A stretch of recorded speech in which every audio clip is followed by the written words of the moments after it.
Good morning बच्चों, आज हम करने जा रहे हैं आपकी worksheet number 33 subject maths class 8 हमारी डेट 4 फरवरी के लिए। चलिए स्टार्ट करते हैं। आज की वर्कशीट में हम सीखेंगे टर्म्स, फैक्टर्स और कोफिशिएंट्स का कैसे पता चलता है एक एक्सप्रेशन के अंदर। ठीक है, कल हमने एक्सप्रेशन के बारे में जाना था। मैंने आपको बताया था अलजेब्रा में दो चीज़ें होती हैं, एक वेरिएबल होता है, एक कॉन्स्टेंट होता है। वेरिएबल चेंज होता रहता है, जैसे एक्स वाई जेड की जगह कुछ भी लिख लो आप, एक्स की वैल्यू 1 लिख लो, 2 लिख लो।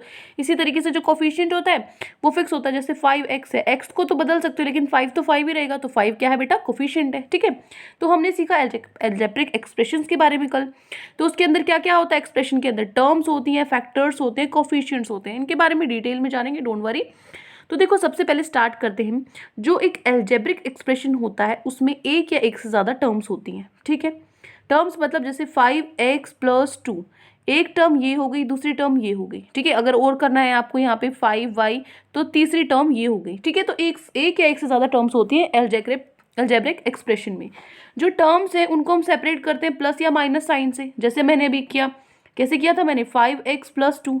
ठीक है, प्लस से ही तो आपने टर्म्स को जोड़ा, या फिर आप करो 5x-6, माइनस से आपने इस टर्म को देखा, दो टर्म्स है तो प्लस या माइनस होता है टर्म्स में। ठीक है, डिवाइड और वो नहीं होता बेटा। देखो, डिवाइड में तो क्या होगा, मान लो आप 6 को 3 से डिवाइड करोगे तो ये दो टर्म्स नहीं, ये तो एक ही टर्म है, क्योंकि ये तो कट जाता है, क्या आंसर आ जाता है 2। ये 2 को ही इस तरीके से लिखा हुआ है, इसलिए मल्टीप्लाई और डिवाइड ऐसे ही, मल्टीप्लाई में 2 × 2, ये दो टर्म नहीं है, क्योंकि ये तो क्या हो जाएगा 2 × 2 4, एक ही चीज आएगी। ठीक है ना, तो एक्सप्रेशन जो ये है, जो टर्म्स है, इनको प्लस माइनस से ही सेपरेट करते हैं। ठीक है, टर्म कैन हैव वन और मेनी फैक्टर्स। जो टर्म्स है उसके एक या एक से ज्यादा फैक्टर्स होते हैं, जैसे मैंने लिखा 6x, ये एक टर्म है।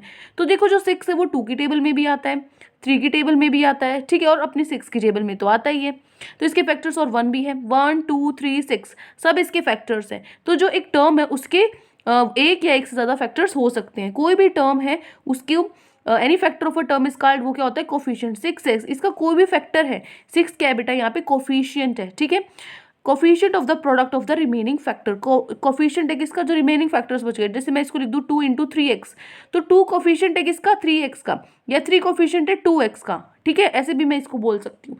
तो जो एक एल्जेब्रिक एक्सप्रेशन है उसके अंदर टर्म्स होती हैं, टर्म्स के अंदर फैक्टर्स होते हैं, और फैक्टर्स में क्या होते हैं, वेरिएबल और कांस्टेंट होते हैं। जैसे आप, ये आपका 6 है, इसके फैक्टर्स बनाओ 2 और 3, और एक x भी तो है इसके साथ, जो x है, तो 2 3x, x क्या है, वेरिएबल, और 2 और 3 क्या है, कांस्टेंट। तो फैक्टर्स के अंदर वेरिएबल भी और कांस्टेंट भी दोनों होते हैं। कांस्टेंट और कोफिशिएंट एक ही बात है, कांस्टेंट मतलब जो बदलता नहीं है, 5 5 ही रहेगा। ठीक है, now right the expression with the terms given below. ये नीचे आपको कुछ एक्सप्रेशंस दे रखे हैं, आपको क्या करना है, यहाँ पे दिया हुआ है 5xy 7zy 8ik एंड -10। ठीक है, ये आपकी कुछ क्या दी हुई है, टर्म्स आपको दी हुई है। तो अभी मैंने बताया कैसे कर सकते हैं, प्लस और माइनस लगा के। देखो, मैंने यहाँ आंसर्स आपके ऐड कर दिए हैं इसके, ताकि साथ साथ को मैं आपको दिखाती रहूँ। फर्स्ट है write the expression with the given terms. तो आपको क्या करना है, इन टर्म्स के साथ 5xy 7zx 81k और -10, इनके साथ आपको टर्म क्या बनाना है, एक्सप्रेशन बनाना है। तो इनके सामने प्लस और माइनस लगा दो, ये सारे प्लस में है, तो इनके बीच में मैंने क्या कर दिया, प्लस लगा दिया। कोमा है ना, जहाँ पे कोमा है इसकी जगह प्लस लगा दिया, कोमा की जगह प्लस लगा दिया। ये तो -10 था तो इसकी जगह -10 ही लगाया। ठीक है, बस प्लस माइनस कर दिए। इसी तरीके से दूसरा है आपका 8mn 7ab -6gf एंड -5। तो जो माइनस वाले हैं उनके आगे माइनस लगा दो, जो जिनके आगे कुछ भी नहीं है साइन है, वो मतलब प्लस में है, तो इनके आगे प्लस लगा दो। ये इसका आंसर हो गया। थर्ड है आपका -7pr flm, बस इनके सामने प्लस लगा दो। ठीक है, इनके बीच में क्या लगा दो, प्लस लगा दो। मैंने सिर्फ प्लस लगाया है, इसके सामने माइनस लगाया क्योंकि इसमें माइनस ही था क्वेश्चन में। ठीक है, तो ये हो गया आपका आंसर इस चीज़ का। ठीक है, इसका आपका ये आंसर हो गया। ठीक है, आगे चलूँ मैं, इसको कर देते हैं, हटा देती हूँ मैं। अब देखो, नेक्स्ट है आपका, ये आपको दिया हुआ है एल्जेब्रिक एक्सप्रेशन किस फॉर्म में होता है। देखो, ये आपका एल्जेब्रिक एक्सप्रेशन जिसमें आपके वेरिएबल्स हैं, जिसमें आपके कांस्टेंट्स हैं। ठीक है, अब देखो, इसकी जो फर्स्ट टर्म है, कितनी टर्म्स है इसमें, एक टर्म, दो टर्म, तीन टर्म है ना। फर्स्ट टर्म क्या है, फर्स्ट टर्म है आपकी 4xy। सेकेंड टर्म क्या है, सेकेंड टर्म है -5x, सेकेंड टर्म -5x ही है ना। और थर्ड टर्म क्या है, 6 है। ठीक है, +6 निकल गई फर्स्ट सेकंड थर्ड टर्म। अब फैक्टर ऑफ फर्स्ट टर्म, जो फर्स्ट टर्म 4xy थी, इसके फैक्टर्स देखो कौन सी टेबल में आते हैं, 1 की टेबल में आते हैं, 2 में आते हैं, 3 में नहीं आते, और 4 में आते हैं। तो 1 2 4 हो गया, और एक x है इसका फैक्टर और एक y है इसका फैक्टर। ठीक है, तो ये हो गए इसके फैक्टर्स, को खोल के लिखना है बस। सेकंड टर्म के फैक्टर्स देखो, 5 तो सिर्फ अपनी टेबल में आता है और ये -5 है, तो -5 हो गया और 1 हो गया और इसके साथ एक x है, तो ये सेकंड टर्म के फैक्टर्स है। थर्ड टर्म में 6 1 की टेबल में आता है, 2 की टेबल में आता है, 3 की टेबल में आता है, 4 में तो नहीं आता, 4 2 8 होता है, 6 से बड़ा हो गया, फिर आता है 6 की टेबल में। ये हो गए फैक्टर 6 के। अब देखो कांस्टेंट पार्ट और वेरिएबल पार्ट। कांस्टेंट पार्ट जो नंबर्स होते हैं ना वो कांस्टेंट पार्ट होंगे, जो फिक्स होंगे, 1 2 3 4 यही रहेंगे। 4 को मैं 5 तो नहीं बोल सकती ना, तो ये क्या है, कांस्टेंट पार्ट है आपका, ठीक है। और जो आपका इसके अंदर बताना बेटा आपको 4xy, 4 क्या है, कांस्टेंट पार्ट, और वेरिएबल पार्ट क्या है, x और y क्या है आपके वेरिएबल है। -5x में बचाओ, कांस्टेंट पार्ट क्या है -5 और वेरिएबल क्या है आपका x। इसी तरीके से 6 में क्या है, कांस्टेंट पार्ट है आपका 6, वेरिएबल तो इसमें है ही नहीं, तो वेरिएबल पार्ट इसका कोई होगा ही नहीं, ठीक है। तो हमने जान लिया फर्स्ट टर्म क्या है 4xy, फैक्टर क्या है इसके 4x और y।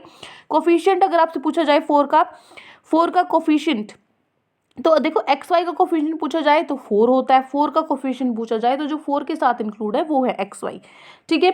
यहाँ पे एक्स वाई का कोफिशिएंट क्या है, जो बच जाता है वो उसका कोफिशिएंट हो जाएगा 4 हो जाएगा। एक्स का कोफिशिएंट क्या हो जाएगा आपका, एक्स का कोफिशिएंट हो जाएगा 4y जो बच जाता है। मतलब जिस चीज़ का कोफिशिएंट पूछा जाए ना उस चीज़ को छोड़ के जो बाकी बच गया वो सारा। y का कोफिशिएंट क्या है, तो इसमें से y हटा दो, 4x है। आगे समझ, तो इस तरीके से हम कोफिशिएंट निकालते हैं। अब देखो, अब हमारे क्वेश्चंस हैं। सबसे पहले जो, और यहाँ पे आपको सेकंड टर्म का भी दिया हुआ है -5x है सेकंड टर्म, तो इसका जो फैक्टर है क्या हुआ 5x और -1 है फैक्टर्स। कोफिशिएंट क्या है -1 का, क्या बच गया 5 और x बच गया ना, तो वो कोफिशिएंट हो जाएगा।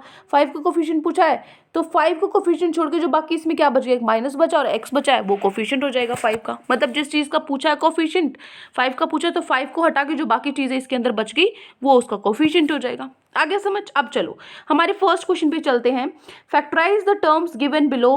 तो यहाँ पे आपको फैक्टर करना है इन चीज़ों का, जैसे 12x है, 20ab है, 17hd है, इनके फैक्टर्स करो।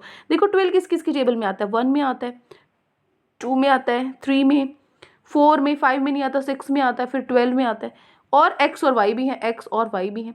तो ये क्या हो गए 12xy के फैक्टर्स। यहाँ से नहीं समझ में आ रहा चीज़ें, तो ये देखो यहाँ पे है आपका क्वेश्चन नंबर 1, ठीक है। क्वेश्चन नंबर का फर्स्ट है 12xy, कौन से 1 2 3 4 6 12 और xy, ठीक है। 20ab का फैक्टर क्या है बेटा, यहाँ पे पहले आपको क्वेश्चन लिखना है, जो वहाँ पे क्वेश्चन लिखा हुआ था ना फैक्टराइज वाला, ठीक है, वो आपको करना है। पहले वो क्वेश्चन लिखना, मैंने डायरेक्टली आंसर लिखा हुआ है। तो 20 1 की टेबल में आता है, 2 में आता है, 3 की टेबल में आता है, नहीं आता, 4 में, 5 से चेक करो, 10 की टेबल, 6 7 8 9 किसी में भी नहीं आता, फिर 20 में आता, और फिर ए बी इसके फैक्टर्स हैं डायरेक्ट, ठीक है, बहुत ईजी क्वेश्चन है। फिर है 17hg, 17 तो किसी की टेबल में भी नहीं आता, ठीक है, तो ये क्या हो जाएगा 1 और 17 की टेबल में ही आएगा, और hg इसके फैक्टर्स हैं। फिर है 50xyz, किसकी टेबल में आता है, 1 में आता है, 2 में आता है, 5 में आता है, 10 में, 25 50 और xyz जो बच गए, ठीक है, ये तो हैं ही, ये तो इसके फैक्टर्स हैं, ये तो हमें लिखने ही दिए। फिर जो -40 बच गया, -1 अलग से निकाल लो। फिर 2 के में आता है, 4 5 8 10 20 40 इनमें आता है, ठीक है, क्योंकि देखो 2 20 जा 40 होता है, 4 10 जा 40 होता है, 5 8 जा 40 होता है ना, इन सब की टेबल में 40 आता है। चेक करना पड़ेगा, ये तो आपको ऐसे नहीं पता लगेगा, ठीक है। उसके बाद है 24x²। 24 का देखो 2 1 तो सब में आता ही है, 3 4 6 में आएगा, फिर 8 12 24। फिर मैंने देखो यहाँ पे 2x लिखे हैं, क्यों, क्योंकि x इसका x स्क्वायर है, इसका मतलब होता है बेटा स्क्वायर, मतलब यहाँ पे 2 बार है तो मतलब x 2 बार है, अगर यहाँ पे 3 बार है तो मतलब x 3 बार है, ये मतलब होता है इसका, ठीक है। तो यहाँ पे x 2 बार थी, ये x की पावर ये है 2, ठीक है, x स्क्वायर इसको बोलते हैं, तो x 2 बार आ जाएगा और 1 बार y है। इसी तरीके से 15fgh, 15 आता है 1 की टेबल में, 3 5 और 15 और fgh तो फैक्टर्स हैं, ठीक है। हो गया first question. Now second question है write the constant parts in the terms given below. Question लिखना है पहले आपको, ये क्वेश्चन लिखोगे, ये क्वेश्चन 1 लिखोगे ऐसे, क्वेश्चन 1, ये क्वेश्चन 2 है, ये क्वेश्चन 3 है, वहां मैंने डायरेक्टली आंसर लिखा हुआ है, तो आप क्वेश्चन ये लिखोगे पहले, question 2 right the constant parts in the, इसमें कांस्टेंट पार्ट लिखना है, ये यही सॉल्व करा देती हूँ। कांस्टेंट पार्ट क्या है, 23 जो चेंज नहीं हो सकता, 12 इसमें कांस्टेंट पार्ट जो चेंज नहीं हो सकता, इसमें क्या है बी सी जेड तो चेंज हो सकते हैं, -1 है, ठीक है, 79 है, इसमें क्या है 15 है, इसमें क्या है 9 है, इसमें 18 है, इसमें 72 है। यहाँ से नहीं समझ में आ रहा तो देखो क्वेश्चन नंबर 2, ये आपका क्वेश्चन नंबर 2, 23xz में 23 है, इसमें 12 है, -1 79 15 9 18 और 72, ठीक है। हो गया आपका क्वेश्चन नंबर 2, ये तो बहुत ही ईजी था, कांस्टेंट पार्ट फाइंड आउट करना था। अब देखो क्वेश्चन नंबर 3। क्वेश्चन नंबर 3 है आपका कि आपको वेरिएबल है, इसमें वेरिएबल पार्ट निकालना है। इसमें कांस्टेंट निकालना था या वेरिएबल, वेरिएबल जो चेंज हो सकते हैं, तो इसमें ए एस डी ही आएगा। इसमें 6 तो कांस्टेंट है, तो क्या बच गया, बी एन एम आएगा। इसमें 34 तो कांस्टेंट है, पी क्यू आएगा। इसमें क्या है आपका माइनस कांस्टेंट है, सिर्फ एफ जी आएगा। इसमें जे के आएगा, इसमें एक्स वाई जेड, और इसमें पी क्यू आर। ठीक है, देखो मैं आंसर लिख देती हूँ आपका थर्ड क्वेश्चन का। ये आपका third question, A S D में ए एस डी ही वेरिएबल है। इसमें क्या है, बी एन एम वेरिएबल है। 34 पी क्यू, तो पी क्यू वेरिएबल है। यहाँ पे एफ जी एच वेरिएबल है, यहाँ पे जे की वेरिएबल है, एक्स वाई जेड वेरिएबल है, और पी क्यू आर वेरिएबल है, जिनकी जगह हम कोई भी वैल्यू पुट कर सकते हैं। ठीक है, तो ये हो गए आपके 3 क्वेश्चंस जो आज आपकी वर्कशीट में गिवन है। आई होप आपको अच्छे से समझ में आ गए हैं। कोई भी डाउट है बेटा इस वर्कशीट में आपको, तो आप मुझसे पूछ सकते हैं। और अगर आपको वीडियो अच्छी लगे तो चैनल को सब्सक्राइब कर सकते हैं, वीडियो को लाइक कर सकते हैं। Thank you and have a great day. God bless you.